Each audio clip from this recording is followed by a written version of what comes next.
জন্ম নিবন্ধন নাই বলে জন্ম নিবন্ধন লাগবে, আমার আমলে জন্ম নিবন্ধন কি করতে জানিও না, ইত্যাদি ইত্যাদি। কিন্তু পাওয়া যায়, পয়সা দিলে ঠিকই চলে আসে। পয়সা দিলে যখন ঠিকই চলে আসে, তাহলে পয়সা না দিলেও আসার কথা। এই সিস্টেমটা আমরা করতে পারছি না কেন? এটা তো একজন নাগরিকের অবশ্য প্রাপ্য, আমার জন্ম সনদ। সরকার ব্যবস্থা করতে পারে না এই বলে অজুহাত দিয়ে তো চলবে না, নিশ্চয়ই ব্যবস্থা আছে, কিছু একটা করতে হবে। ওই যে বললাম,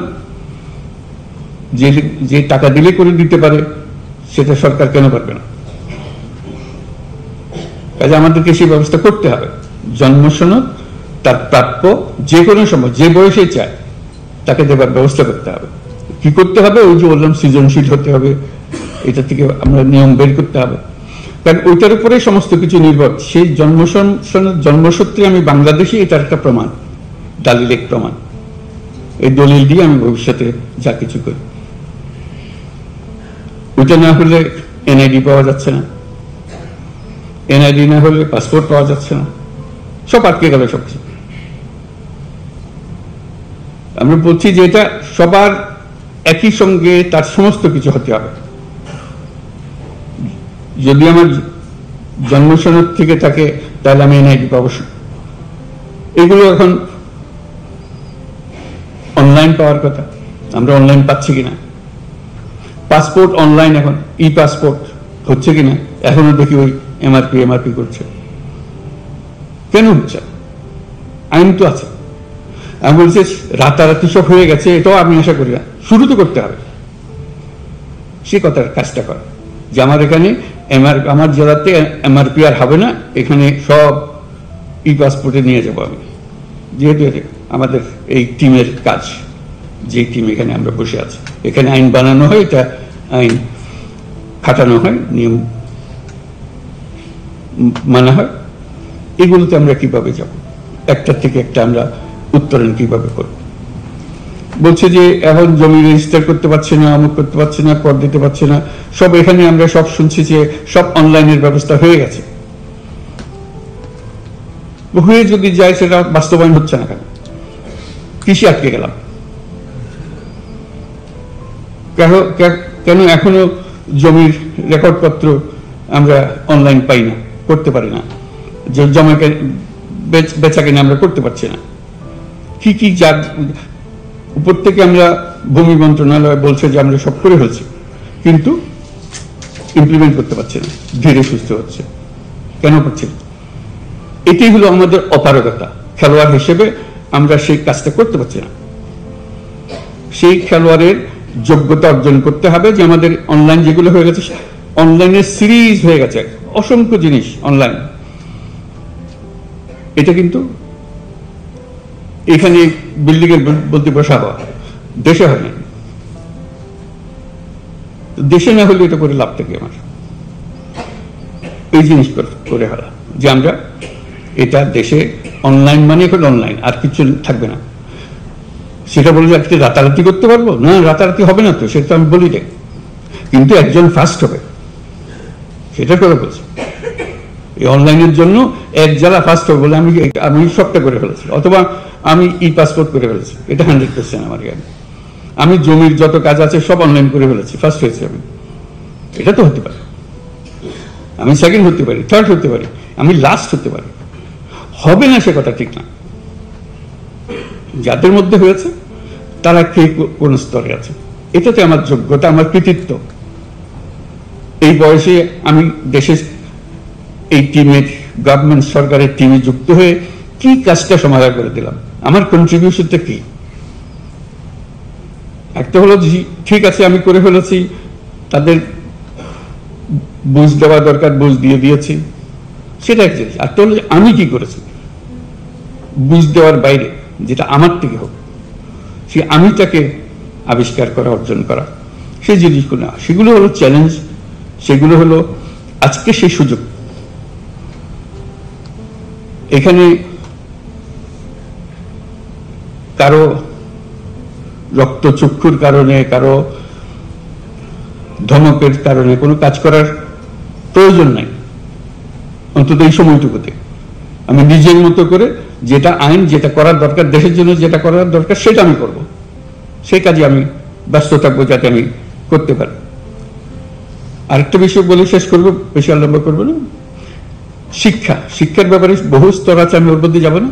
শুধু তোমাদের কাছে এটুকু বলা, প্রাথমিক শিক্ষা একটু গিয়ে দেখা কি করা যায়, এটাকে একটু নজর দিলেই সবকিছু ঠিক আছে, আইনের কোনো অসুবিধা নেই।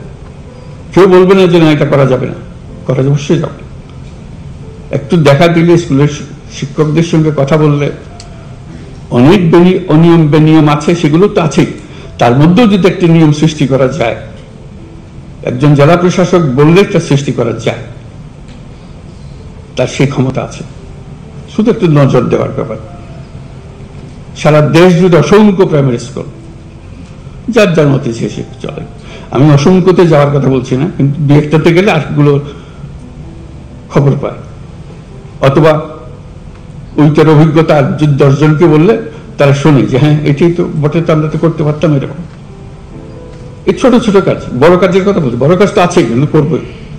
এই ছোট কাজগুলো দিয়ে কিন্তু বড় কাজটা হয়। মানুষ বলে যে হ্যাঁ ওই সবচেয়ে, আমাদের সময় যেমন উনি যখন ডিসি ছিলেন আমাদের এখানে, উনি এই কাজটা করে গেছিলেন। এরকম স্মৃতি আমরা নাগরিকদের কাছ থেকে শুনি। উনি যখন অমুক যখন ডিসি ছিল, উনি এই কাজটা করে দিয়ে গেছিলেন। অবদানটা মানুষ স্মরণ করে, মানুষ বলে না।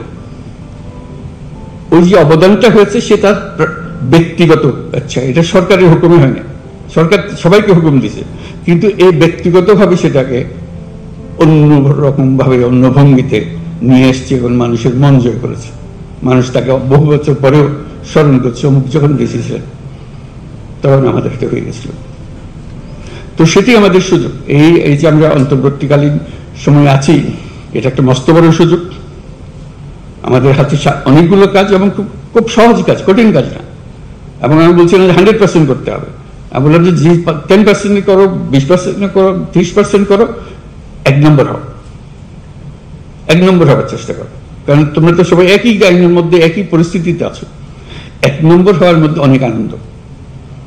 আমি করে ফেলেছি, আমি সবার আগে আমি এটা করে ফেলেছি, এই যে আনন্দটা পা, সে আনন্দ থেকে নিজেকে বঞ্চিত করো না। এই অন্তর্বর্তীকালীন সময় এই সুযোগটা পূর্ণ মাত্রায় তোমাদের আছে, আশা করি এটা গ্রহণ করবে। তোমাদের এই আলোচনা এবং এই পরস্পরের যোগাযোগ, এটা আনন্দদায়ক হোক এবং সফল হোক। আমাদের এই অন্তর্বর্তীকালীন সময় আমরা যেটুকু তোমাদের মাধ্যমে করতে পারবো, তোমাদের কারণে আমরাও যেন স্মরণীয় হতে পারি। ওনাদের সময় ডিসি সাহেব এই কাজগুলো আমাদের করে দিয়ে গেছিলেন, পরেগুলো আর করেনি।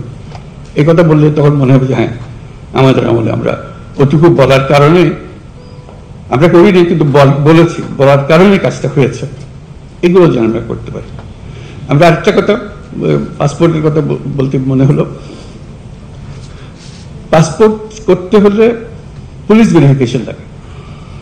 আমি জিজ্ঞেস করতে আরম্ভ করলাম, অনেকেও হয়তো আগেও করেছে, কারণটা কি? পাসপোর্ট তো আমার নাগরিক অধিকারের একটা অধিকার। আমি চোর না ডাকাত না কি, সেটা ভিন্নভাবে পুলিশ আমার বিচার করবে, কিন্তু আমাকে যে জন্ম সনদ দিয়েছেন সেটাও কোনো পুলিশ ভেরিফিকেশন দিয়ে করেননি। আমাকে এনআইডি দিয়েছেন, সেটাও কোনো পুলিশ ভেরিফিকেশনের জন্য অপেক্ষা করতে হয় না, নাগরিক হিসাবে পেয়েছি, এই দেশের নাগরিক। পাসপোর্টও এই দেশের নাগরিকের একটা পরিচয়পত্র, এখানে পুলিশ ভেরিফিকেশন কোনো লাগবে। আমরা আইন করে দিয়েছি যখন থেকে পুলিশ ভেরিফিকেশন লাগবে না। সে কথাটা গ্রামের গঞ্জে গিয়েছে, যে তালি দেখে মনে হলো এটা পৌঁছে নাই, পৌঁছতে তো এটা হ্যাঁ আমরা জানি, তো এটা আবার বলার দরকার কি?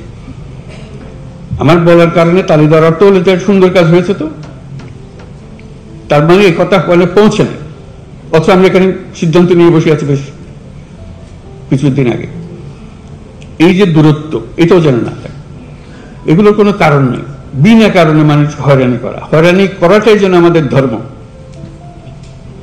সরকার মানেই মানুষকে হয়রানি করা, এটা